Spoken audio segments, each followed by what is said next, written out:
Hello दोस्तों, तो कैसे हैं? आई होप आप सब बहुत अच्छे से होंगे। आज की वीडियो में आपको बताऊंगा कि कैसे आपको देश भगत यूनिवर्सिटी में बीएससी नर्सिंग में एडमिशन लेना है। फर्स्ट ऑफ ऑल सारे कोर्सेज के एडमिशन जो है स्टार्ट है और वो क्लोजिंग टाइम पे है, क्योंकि अब जो है जून स्टार्ट हो गया है। तो लास्ट ये पूरा जून चल सकता है, बाकी जुलाई तक में ना इनके सेशन जो है वो स्टार्ट होने लगते हैं। जैसे किसी किसी क्लास जो है स्टार्ट होने लगते हैं।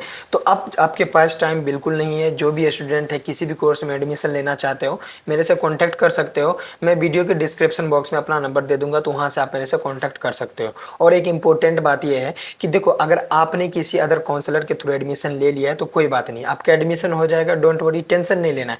बट जिन्होंने अभी तक किसी काउंसलर के थ्रू एडमिशन नहीं लेना चाहते हो, अगर आप चाहते हो कि आपका कोई एक्स्ट्रा फीस ना लगे, ना डोनेशन लगे, ना कोई चार्ज लगे, तो आप मेरे से कांटेक्ट कर सकते हो। मेरे से उन्हीं लोग कांटेक्ट करें जिनको सिर्फ मेरे थ्रू एडमिशन लेना है। अगर आप किसी अदर काउंसलर के थ्रू एडमिशन ले रहे हो, फिर मेरे से कांटेक्ट मत करना, क्योंकि आपका ना तो मेरे पास कोई इन्फॉर्मेशन रहेगा, तो मैं आपको कुछ इन्फॉर्मेशन नहीं दे सकता हूँ।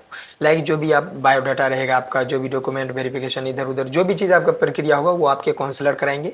तो आपका इन्फॉर्मेशन तो मेरे पास कुछ नहीं रहेगा। इसलिए अगर आप किसी अदर काउंसलर के थ्रू एडमिशन लेना चाहते हो तो बट ले सकते हो। अब बाकी जैसे जिसको एडमिशन लेना वो मेरे से कॉन्टैक्ट कर सकते हो। मेरे को अदर लोग मैसेज मत करना, जो किसी अदर काउंसलर के थ्रू एडमिशन ले रहे हो तो वो मेरे को मैसेज मत करना। देखो, आपको इन्फॉर्मेशन वाली वीडियो चाहिए, आप मेरे यूट्यूब चैनल पर चेकआउट कर सकते हो। वहाँ पर आपको बहुत सारा इन्फॉर्मेशन मिल जाएगा, चाहे कॉलेज के रिलेटेड हो या चाहे किसी भी चीज़ के इन्फॉर्मेशन चाहिए, तो आपको मेरे चैनल पर वीडियो मिल जाएगा। ठीक है, बाकी जिनको एडमिशन लेना है मेरे से कॉन्टैक्ट कर सकते हो। चलिए आज की वीडियो स्टार्ट करते हैं। देखो, बीएससी नर्सिंग में एडमिशन लेने के लिए देश भगत यूनिवर्सिटी में इंट्रेंस एग्जाम होता है। और बहुत स्टूडेंट ये मेरे से पूछते हैं, क्या बिना हम इंट्रेंस एग्जाम दिए एडमिशन ले सकते हैं? तो बिल्कुल नहीं होगा। अगर आप एडमिशन लेना चाहते हैं तो आपको इंट्रेंस एग्जाम में प्रेजेंट होना पड़ेगा। और जो भी फीस वगैरह सब है वो सारा डिटेल्स आपको मिल जाता है जब मेरे को मैसेज करोगे तब। बाकी इसमें मैं फीस वगैरह की बात नहीं करूंगा कि कैसे कैसे आपको पेड करना है। जस्ट मैं आपको एक इन्फॉर्मेशन देने आया था कि आपको क्या एडमिशन कैसे लेना है। और मैं लास्ट में एक इंपॉर्टेंट कुछ बातें आपको बतानी है, तो उस चीज़ को आप पूरा शुरू से लेकर एंड तक देखना। चैनल पर पहली बार हो तो सब्सक्राइब जरूर कर देना। देखो, अगर आप देश भगत यूनिवर्सिटी में एडमिशन ले रहे हो तो बीएससी नर्सिंग में, तो उसके लिए पता ही आपको बीएससी नर्सिंग का टोटल फीस जो है 9,64,000 है। मेरे जो भी पुराने वीडियो देखते हैं आप सब, तो उसमें आपको बताया होगा कि मैं जो फीस है वो सारे बता चुका हूँ। ठीक है, तो फीस 9,64,000 है। बाकी इंट्रेंस एग्जाम देने के लिए आपको इंट्रेंस एग्जाम में प्रेजेंट होना पड़ेगा, तब जाके आपका एडमिशन कंफर्म होता है। वो भी कंफर्म नहीं होता है, क्योंकि इसमें ना इंट्रेंस एग्जाम में 300-400 बिहार के स्टूडेंट आते हैं एग्जाम देने के लिए, और क्रेडिट कार्ड अवेलेबल है। तो क्रेडिट कार्ड की वजह से बहुत सारे बिहार के स्टूडेंट आ जाते हैं, तो कंपटीशन थोड़ा हार्ड हो जाता है। आप किसी काउंसलर के थ्रू जा रहे हो एग्जाम देने के लिए, तो उनको इस तरीका से मैनेज करना है कि हाँ देखो, मेरा एडमिशन हो जाना चाहिए, क्योंकि रजिस्ट्रेशन फीस वगैरह सब बीएससी नर्सिंग में थोड़ा ज़्यादा लगता है। तो देखो, मेरे पास बीएससी नर्सिंग का सीट अभी अवेलेबल है नहीं, तो जो भी था वो सारा चीज़ फुल हो चुका है। बाकी आपके पास ऑप्शन है कि आप जीएनएम कर सकते हो, बी फार्मा कर सकते हो, फिजियोथेरेपी कर सकते हो, अगर मेडिकल कोर्स ही करना है तो। क्योंकि देखो, बीएससी नर्सिंग भी एक नर्सिंग कोर्स है और जीएनएम भी नर्सिंग कोर्स है। बस फर्क इतना है कि जीएनएम एक डिप्लोमा है और बीएससी नर्सिंग जो वो बैचलर है। तो अगर आप अगर एडमिशन लेना चाहते हो नर्सिंग में तो जीएनएम कर सकते हो। बाकी अगर मेडिकल में कोई और लेना चाहते हो तो बी फार्मा है, फिजियोथेरेपी है, ये दोनों कोर्स कर सकते हो। ये भी अच्छा कोर्स है। देखो, बीएससी नर्सिंग का अगर आप कोर्स करोगे तो आपका ऑलमोस्ट 10 लाख रुपए चला जाता है बीएससी नर्सिंग का। तो अगर आप जीएनएम कर लोगे तो वो तो 6 लाख में कंप्लीट हो जाता है। तो ये भी अवेलेबल है आपके पास कि आप कर सकते हो। बट देखो, अगर जिसका बजट हाई है वो कर सकते हो बीएससी नर्सिंग। तो देखो, ये कॉलेज नहीं, कोई और भी कॉलेज मिल रहा है आपको, क्रेडिट कार्ड से मिल रहा है, तो आप वहाँ भी ले सकते हो। ठीक है, लेकिन मेरे पास जो बीएससी नर्सिंग का सीट था वो खत्म हो चुका है। कोई भी स्टूडेंट मेरे को ज़्यादा मैसेज ना करे बीएससी नर्सिंग के रिलेटेड 2026 सेशन के लिए, क्योंकि अभी भी रोज 3-4 स्टूडेंट का कॉल मैसेज आ जाता है कि भाई मेरे को बीएससी नर्सिंग में एडमिशन लेना है। तो मैं पहले आपको बता दिया हूँ कि बीएससी नर्सिंग का सीट जो है मेरे पास खत्म हो चुका है। तो बीएससी नर्सिंग में अगर आप लेना चाहते हो ना, तो मेरे पास मैसेज वगैरह कुछ भी ना करो।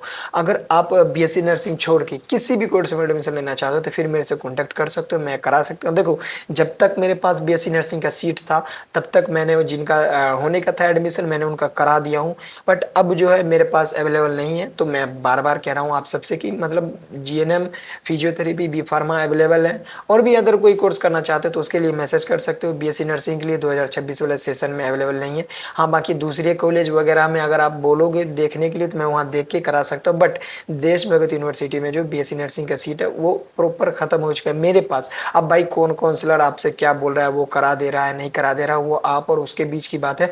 अगर आप किसी अदर के थ्रू करा सकते हो तो करा लो, अगर कोई बोल रहा है हम करा देंगे तो करा लो, आपके पास ऑप्शन है। बट हाँ, करा देना चाहिए। ऐसा नहीं है कि मतलब कोई आपको बोल रहा है कि हाँ भाई सीट अवेलेबल है, लेकिन उसके बाद आप आके मेरे को मैसेज कर रहे हो। देखो मैं एक चीज़ बता देता हूँ, कॉलेज में क्या होता है ना, कॉलेज यूनिवर्सिटी में सभी के पास अलग-अलग तरीका से 5, 10, 6 इस तरीका से सीट डिवाइडेड रहता है कि इतने आप इस कोर्स में एडमिशन करा सकते हो। अब मेरे पास इतना अवेलेबल था, मैंने तो उतना करा दिया। देखो मैं ये नहीं कह रहा हूँ कि आप मत करो, देखो किसी के थ्रू भी आप करा सकते हो, ऐसा नहीं कि मेरे थ्रू ही हो रहा है तो कराओ, अगर नहीं हो रहा है तो मत कराओ, नहीं ऐसी बात नहीं है। अगर आपके पास अवेलेबल है, कोई आपके जान पहचान वाला है, अगल-बगल में कोई काउंसलर है, किसी से कॉन्टैक्ट में हो, वो अगर बोल रहा है कि मैं करा दूँगा, तो आप उसके थ्रू भी जा सकते हो, अच्छी बात है। लेकिन 3-4 स्टूडेंट लास्ट में ऐसे मैसेज किए हैं जिनको डोनेशन बेसिस पे एडमिशन करा रहे हैं हम बीएससी नर्सिंग में। तो ऐसा नहीं है भाई, अगर आप पहले कॉल मैसेज करोगे जब आपका सीट अवेलेबल था तब मैंने करा दिया। बाकी इस बार ऐसा सिस्टम हो गया ना, वो डोनेशन वाला सिस्टम हो गया क्योंकि कंपटीशन थोड़ा हार्ड हो गया है। तो अब ऐसा सिस्टम आता जा रहा है कि देखो भाई डोनेशन डालोगे तो एडमिशन हो जाता है। अगर आपका एडमिशन भी हो गया ना, अगर आपके सीट के बदले कोई डोनेशन दे रहा है 50,000 60,000, तो आपको निकाल के उनको एडमिशन लेगा क्योंकि भाई उनसे उनको डोनेशन मिल रहा है कॉलेज वाले को, अब कॉलेज उनका क्यों नहीं लगा। तो ये सब चीज़ चलता है। अगर कोई काउंसलर आपको बोल रहा है कि भाई मेरे थ्रू आओ मैं करा दूंगा, तो देखो हाँ उन पे प्रेशर डालो कि आपसे हमने रजिस्ट्रेशन कराया है तो आप मेरा एडमिशन कराओगे। ये सब चीज़ था डाउट, मतलब ओवरऑल इस वीडियो में ये बताने आया था कि बीएससी नर्सिंग के लिए जो मेरे पास सीट अवेलेबल था वो खत्म हो चुका है। बाकी देखो एडमिशन का प्रोसेस ये रहता है कि नॉर्मली आप एंट्रेंस एग्जाम दो, एंट्रेंस एग्जाम के बाद क्या होता है कि आपका काउंसलिंग होता है, काउंसलिंग होने के बाद कॉलेज अलाउट होता है, फिर रिपोर्टिंग होता है, रिपोर्टिंग के बाद पेमेंट डालना पड़ता है। रिपोर्टिंग से पहले ही पेमेंट ले लेगा कॉलेज, तभी आपका बोनाफाइड रिलीज होगा, ठीक है।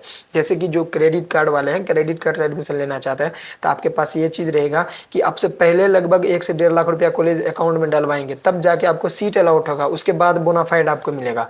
जब तक बोनाफाइड आपको नहीं मिलेगा ना, तब तक आप लोग ये समझे कि आपका एडमिशन डन नहीं हुआ है। मेन बोनाफाइड है, बोनाफाइड अगर आपको मिल गया तो वो आप जाके डीआरसीसी ऑफिस में रजिस्ट्रेशन कराना, रजिस्ट्रेशन कराने के बाद आप क्लास करने चले आना। आपका क्लास जो है 1 अगस्त से स्टार्ट होने वाला है। और एंट्रेंस एग्जाम जो इसी 13 को डेट रखा गया है, ये 95% में बोल रहा हूँ कि इसी डेट को होगा, बट अभी ऐसा कंफर्म नहीं है। देखो प्रोस्पेक्टस बहुत पहले आ चुका है, 13 तारीख का, 13 जून का एडमिशन एंट्रेंस एग्जाम का, बट किसी कारण अगर हो सकते हैं तो ये चेंज भी हो सकते हैं। मैं पहले बता दे रहा हूँ आप सबको, ये एक मतलब समझ लो कि 95% चांस है कि इसी डेट को एडमिशन होगा, इसी 13 को, आने वाले 13 जो है 13 जून को। बट अगर किसी कारण कुछ इन्फॉर्मेशन आता है, कुछ मेरे को आएगा आगे से इन्फॉर्म, तो मैं आपको वो वीडियो के थ्रू बता दूंगा। तो चलिए मिलते हैं नेक्स्ट इन्फॉर्मेशन वाले वीडियो के साथ। अगर आपको कुछ इन्फॉर्मेशन पर्सनल चाहिए तो चैनल को सब्सक्राइब करो, कमेंट कर देना, वो आपको मैं अगली वीडियो में बता दूंगा।